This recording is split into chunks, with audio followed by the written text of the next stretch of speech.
I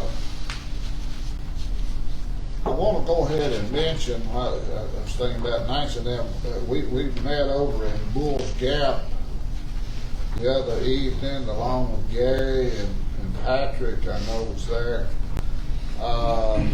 Did you think that was a positive meeting? I know it's one of those things, everybody's there seemed like was opposed to it, but it's because... I don't know if they were opposed to it, Larry. Some, I think, we're just trying to find out more information. I think it's going to come off as positive. I know some people had a lot of questions about the property. When it was won't buy it with the state paying for this, and that. So that's reasonable.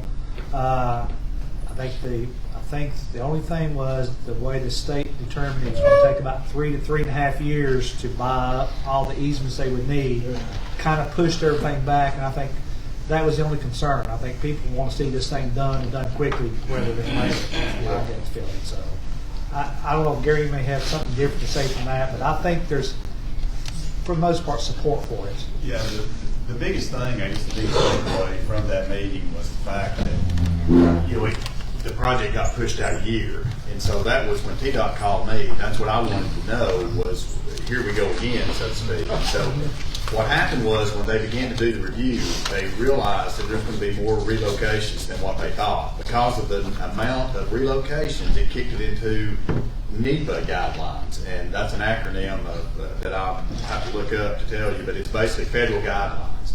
And so a part of that NEPA guidelines was to have another community event like we had the other night, and a really big part of that is community input. So there's 2 options right now. There's a build option and a no build option, and that no build option is basically they would not do the widening. They would just basically go back and just do regular maintenance on the road. And of course the other option is to build, so it would be with the 12-foot lanes, 10-foot shoulders. And so it's still going to take, right now the project's on par, but the community is going to have to say so at the end of the day. And so we need to make sure that the community has their say, so they can jump online to do that through TDOT's website. But right now the project has funding. There's no question. Okay, when are we going to get the funding? The funding is now there. Now it's just jumping through all the hoops. And again, another hoop got added again because of those NEPA guidelines and rules and regulations. So yeah. Well, it's amazing if you travel that road at all. It's amazing the amount of tractor trailer trucks that are on that road. It's phenomenal. And then with the expansion of the gas plant over there, and they're trucking stuff out there now, and so it's just an accident waiting to happen over there, big time. So I appreciate the effort, appreciate everybody showing up the other night at Bull's Gap to support the thing. And like I say, I guess I didn't want to sound negative.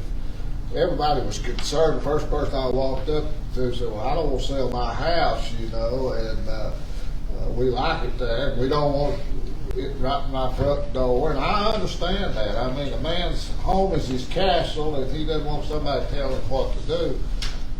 But that's a situation that's over the last 20 years has just gotten deeper and deeper in the hole.